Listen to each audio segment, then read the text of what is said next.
Well, here we go. Now, Barnaby Joyce in the seat of New England was one of several Conservative MPs who had the kitchen sink thrown at him. Often ugly, often personal. An independent who'd been on the scene for 5 minutes came second. Or as Kerry Packer would famously say, when his horse Mahogany won the Victoria Derby by 6 lengths, and Jack Ingham, not so famously, quipped, "Well, Kerry, at least I came second." Now, I won't use Kerry's exact language, but Kerry replied, "No, you didn't. Daylight came second, you came third." Well, so it was with Barnaby. A primary vote of 48,000, the independent, 12,000. Labor third, 10,000. So Barnaby Joyce, these are staggering figures, with 83% of the vote counted, has a two-party preferred figure of 72.2%. It may well be the highest in the country. Daylight second, and the independent third on 27.8. It's a barnstorming, swashbuckling, outspoken victory. Make no mistake, in the new parliament, Barnaby Joyce is back and in serious play. He joins us from Armidale. Barnaby, good evening, but please tell us where you are. I'm standing on a lookout, and as I mentioned to you before, the good security lady's been up and asked if we could move on because we have to be careful of hoons, and I informed her that we were about to be interviewed by two. And but anyway, if you hear screeching wheels and people doing donuts, and don't worry about me. If I'm covered in the smoke of burning tyres, just carry on with your life. But that's Armidale down there, and the good people of New England who gave me a really humbling endorsement, and I'll make sure that I do my very, very best for them. Just before we get on to the detailed stuff, I mean, it's not a warm place up there at this hour of the night. You don't look to be dressed appropriately. No, it's not. No, it's not. It's not called New Hawaii or New Guinea. It's called New England because it's. Well, let me just say, in about 4 hours' time, you'll be having frosticles hanging off your nose. But anyway, let's get the interview done by then. Well, look, just before we go any further, Peter, earlier this week, I spoke to Barnaby after that election victory, and rather than asking that question here tonight, I just thought I'd play. He talked about energy policy, and it was terrifying but coherent. This was Barnaby speaking to me earlier in the week about energy policy. Have a listen to this. We've got between 125 and 130,000 families, 3 people to a family, around about the population of Canberra, where they can't afford their power bill. Kids come home from school. There is no toaster because there is no power. There is no fridge because there is no power. There's no electric heater because there is no power. There's no electric stove because there is no power. We have taken these people back a century to candles. We have people who are seriously poor in our nation because of the price of power, and they must be at the forefront of what we consider. Well, Barnaby, now you're in a thumping position in government. What do you do? Mm-hmm. Well, I remind people in Canberra that that's probably why I'm on 72.3% of the vote. It's because you've got to understand what is at the forefront of people's minds. You might have a climate change debate, and you might think that's very important, but more important than that is the dignity in people's lives. We cannot have kids coming home from school and not having so much as a toaster in the house because they don't have power. They don't have a fridge, mate. They don't have a television. They don't have a washing machine. They don't have an electric heater because they don't have electricity. Because the wonderful spirits out there have said that there's something more important than dignity in your life. There's something more important than these people being taken out of poverty. I mean, what right do we have to put these people back to the time of candles? What right do we have? That is the issue that should be at the forefront of our nation's debate. And put aside these other people who, with the indolent purposes and excess money, can prophesise what they want the world to be, whilst they go home to an electric blanket. Barnaby Joyce, in the campaign, the sledge from the left towards you and other Conservatives that you were knuckle draggers, that you wanted to go back to the caves. But of course, you talk about a life without power. That's exactly where we've come from. No one in the world wants to go back there. In fact, places in India, obviously, that live there now are doing everything they humanly possible to get out of that sort of life. It's interesting, we put up a map just a moment ago that showed that the Labor Party really is the party of inner city Melbourne and inner city Sydney after the weekend's results. The problem the coalition still has is not to see its policy through the prism of the leafy seats of the Kooyongs, the Higgins, the Wentworths, indeed the Warringahs, in fact, but fashion particularly your energy and water policy for the whole of the country. How much is that going to be sort of a battle for you when you return to Canberra? It will be a battle for me personally. I don't know about others. A battle for me personally to make sure we build a coal-fired power station, to make sure we get divestiture powers in so that these big ogre power companies who dominate the marketplace and won't listen to compassion can be broken in two if they play up, to make sure that we get the water infrastructure built so we can have a larger section of Australia opened up to bring prosperity into the western areas, and something that I know Blacktown agrees with, and something I know Mount Druitt agrees with. We're all on the same page where we want cheaper power, where we want to make our nation a stronger place. This is so important. It is something that I will fight for, but, you know, we have got to clearly understand, down the road from here, the seat of Hunter, there used to be a saying that, you know, looks like Chatswood votes like Cessnock, being that you can't get more Labor than Cessnock. Well, Cessnock almost voted Labor out, about that far away from voting Labor out. That's it. And if I knew that, the next time, by gosh, they will. And they will if the Labor Party does not have an epiphany, does not understand that people who work in the mining industry have dignity and deserve a job.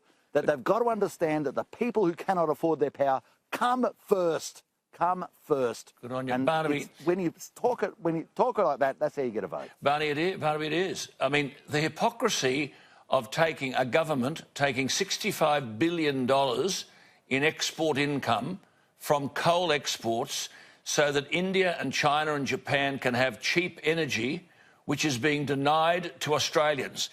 Can you tell me that there isn't a majority of people around the cabinet table who don't regard that as an obscenity?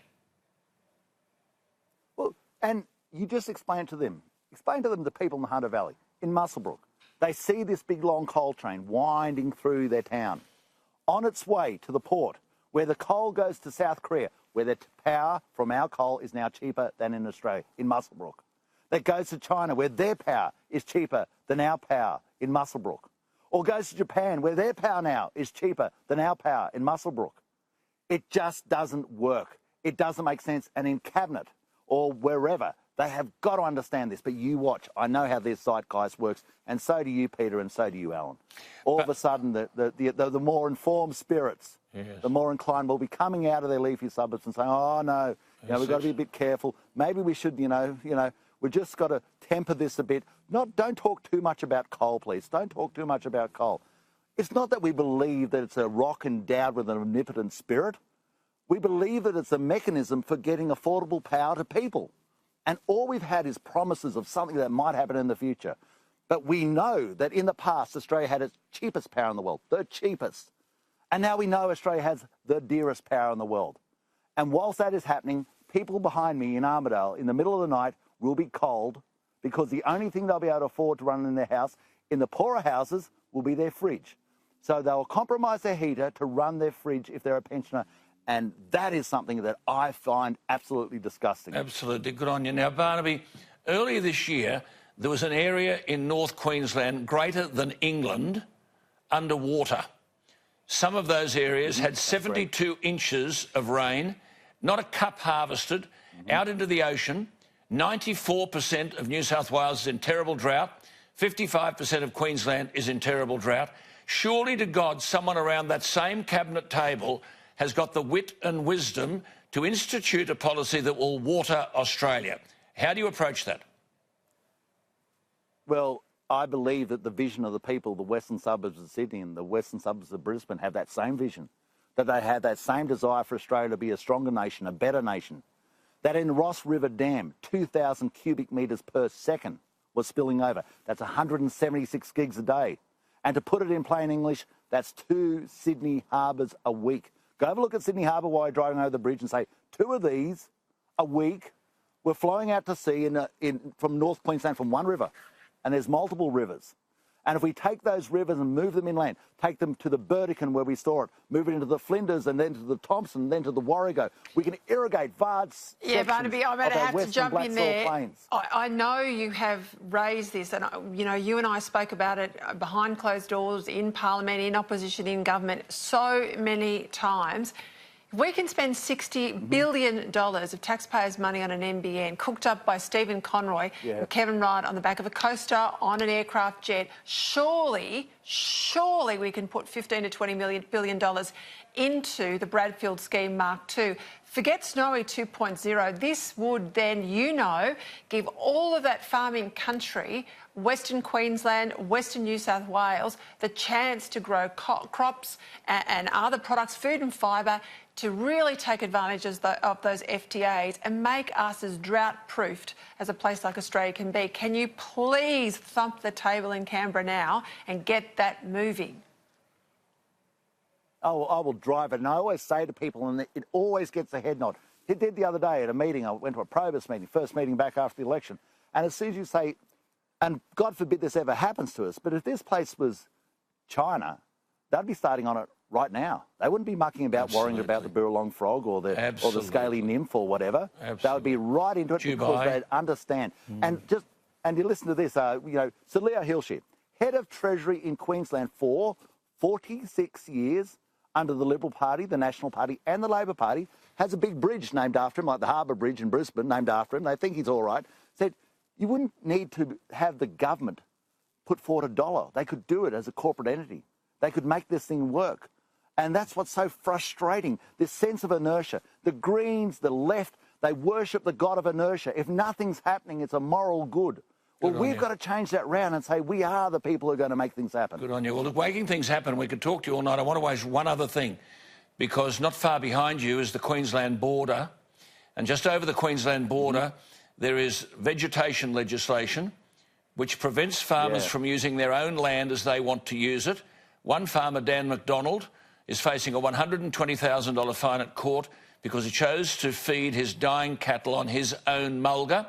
He's being prosecuted. Now, Mr Shorten said that if he won government, he would make sure that legislation was passed in Canberra to make that policy national policy. In other words, he would override other state vegetation policies. Why can't a Liberal government pass legislation to override the rubbish in Queensland? I agree with you totally. We've got to take this down to a philosophical premise so people understand. That is the government divesting of you of your privately owned asset to be put in the public hands without payment for communal ownership. And when you divest a private individual of their private asset for communal ownership without payment, there is a word for it, communism, and it doesn't work. And what we have to make sure we clearly stand behind is the right of the private individual for private ownership, because that is the essence of what our side of the political debate is supposed to be about. And we have to stop calling these people progressives. They're not. They're socialists. I agree with that. And get the lexicon right. They're socialists, not progressive. We're not regressive. They are socialists. And I believe that we have to, almost as part of the tenet of our political philosophy, say we will respect the private assets of the individual, whether they are franking credits, whether they are their property rights, whether they are the value of the house, because that's what we do on our side of the political fence. The socialists will always try to take it off you and put it in their pocket, and always have some moral, some wondrous reason why this is required to divest you of your asset.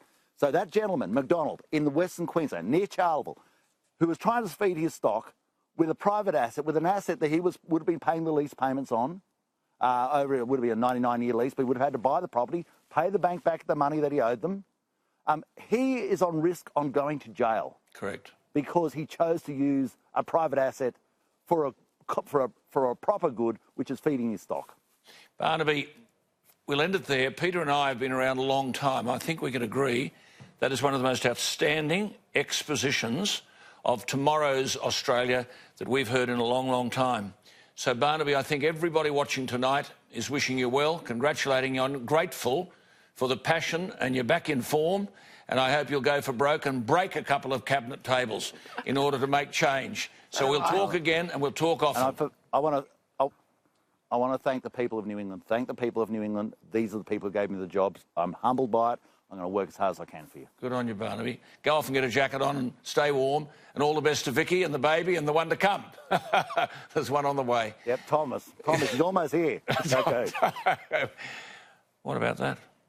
It's outstanding, isn't Well, it? this is why they need the firepower of Barnaby back at the table. They've got room now for it. He's got the monkey off his back. Look at that resounding support from his people. 72.2. Can't get better than that. Wow. They have moved on. I think Barnaby's moved on. This is the fighting Barnaby that I remember. Absolutely. And you need people. I tell you what, there are so many people in government, and this happens on both sides, who just protect their titles, protect their jobs. They want their stakeholders to like them. They don't want to turn the tables upside down. You need change agents. And if you really are going to do something like Bradfield or Mark II or whatever you want to call it, but a proper water scheme in dams, Alan. Harvest the water. You need someone who's going to kick up some dust. Harvest the water. Kick up some It was dust. Tony Abbott who said that's the best retail politician in the country, and he's absolutely right. That was an extraordinary exposition.